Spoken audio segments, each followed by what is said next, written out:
تميزت حلقة اليوم من برنامج نجوم الغد أداءً استثنائياً من الموهوب بشار محمد، الذي أبدع في تقديم فنه بإحساس عال وأداء مميز خطف قلوب الجمهور ولجنة التحكيم على حد سواء.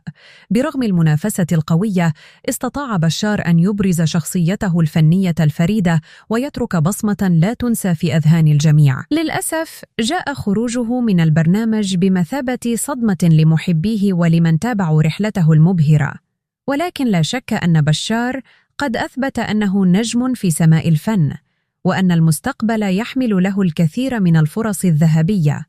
هذا ليس النهاية، بل بداية طريق مليء بالنجاحات بإذن الله. رد فعل الجمهور على خروج بشار محمد كان مليئاً بالحب والتقدير لما قدمه طوال مشواره في برنامج نجوم الغد، مؤكدين أن بشار يستحق الاستمرار، لكنهم في الوقت ذاته عبروا عن دعمهم المطلق له في مسيرته القادمة. فالجميع يؤمن أن هذه ليست النهاية لبشار، بل هي بداية لمرحلة جديدة ستحمل له النجاح والتألق. كنت وستبقى نجماً في أعيننا، هكذا كان لسان حال عشاقه الذين ينتظرون أعماله القادمة بكل شغف.